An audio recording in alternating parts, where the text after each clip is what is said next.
এবার তোমাদেরকে একটু ছিঁড়ে দেখাবো। তো দেখো কতটা সুন্দর হয়েছে।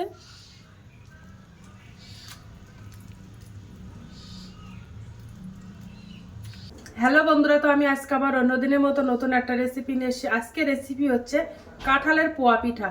তো চলো আমি এই রেসিপিটা কিভাবে বানাই তোমরা শেষ পর্যন্ত ভিডিওটি স্কিপ না করে দেখতে থাকো। তো চলো রেসিপিটা শুরু করি। প্রথমে আমি একটা গামলা বাটি নিয়ে নিয়েছি। এই পোয়া পিঠাটা বানাতে আমার ময়দা লাগবে। তো দেখো এই বাটির আমি এক বাটি ময়দাটা নিয়ে নিয়েছি। এর মধ্যে 200 গ্রাম ময়দাটা আছে। তো আমি ময়দাটা গামলাটার মধ্যে দিয়ে দেবো। আর লাগবে আমার সুজি। তো আমি ওই বাটির হাফ বাটি সুজি নিয়ে নিয়েছি। এর মধ্যে 100 গ্রাম সুজি আছে। সুজিটা আমি গামলা বাটির মধ্যে দিয়ে দেব। ওর মধ্যে একটু লবণ দিয়ে দেব। ওই বাটির আমি হাফ বাটি চিনি দিয়ে দেব। তো আমি ওর মধ্যে অল্প করেই চিনি দিয়েছি, কেননা কাঁঠালটা মিষ্টি তার জন্য। এবার আমি ওর মধ্যে জল দিয়ে দেব। তোমরা চাইলে দুধ দিয়েও মেশাতে পারো। এবার ভালো করে মিশিয়ে নেব।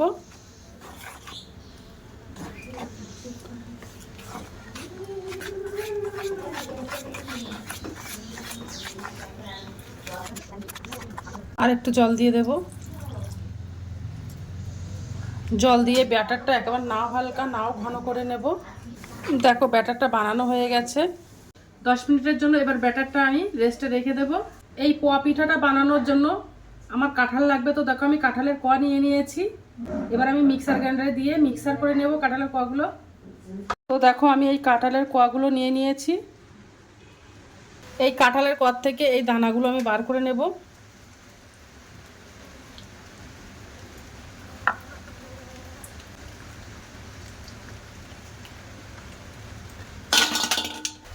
এবার কাঁঠালগুলো আমি মিক্সার করে নেব।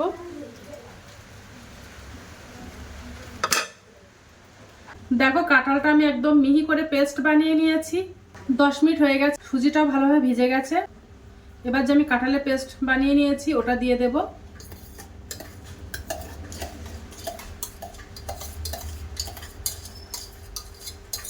যারা কাঁঠাল খেতে পছন্দ করে না তারা এইভাবে একবার বাড়িতে এইভাবে পোয়া পিঠাটা বানাতে পারো। ব্যাটারের সঙ্গে ভালোভাবে কাঁঠালটা মিশিয়ে নেব।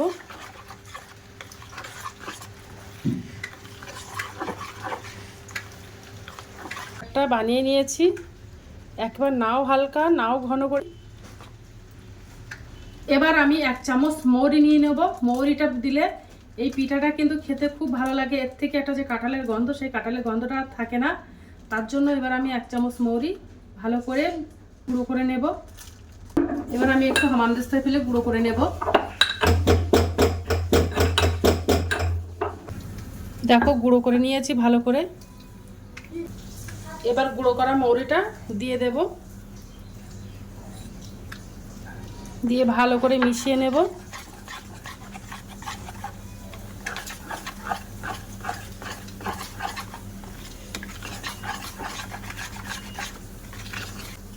এবার আমি পিঠাগুলো সব বানিয়ে নেব। এবার উনানে আমি একটা কড়াই দিয়ে দিলাম। গ্যাসটা অন করে দেব।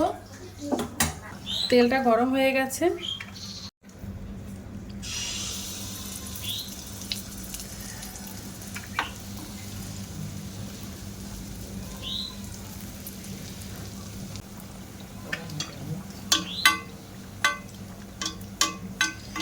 পিঠা কতটা ফুলছে।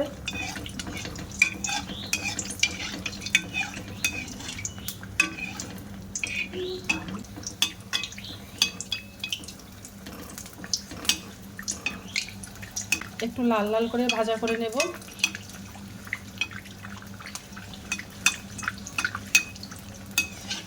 তো হয়ে গেছে, এটা তুলে নেব।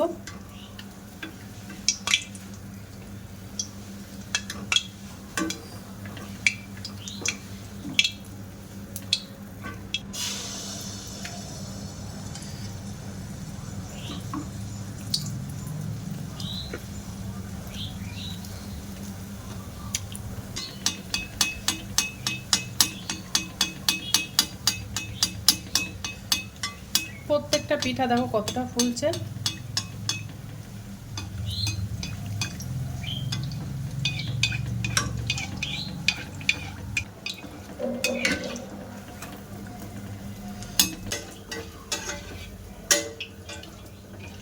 বাদ বাকি পিঠাগুলো সব আমি এইভাবে বানিয়ে নেব। আর প্রত্যেকটা পিঠা কিন্তু এইভাবে ফুলবে। প্রত্যেকটা পিঠা দেখো কতটা ফুলছে। তো দেখো পিঠাগুলো সব বানানো হয়ে গেছে। এটা দেখতে যেমন সুন্দর, খেতেও কিন্তু দুর্দান্ত পিঠাটা। তোমরা একবার বাড়িতে ট্রাই করতে পারো। তো আজকের দিনের মতো ভিডিওটা এখানে শেষ করছি। আগামী দিন আবার একটা নতুন ভিডিও নিয়ে চলে আসবো। তো টাটা, বাই বাই, সবাই ভালো থাকবে, সুস্থ থাকবে। আগামী দিন আবার একটা নতুন ভিডিও দেখা হবে।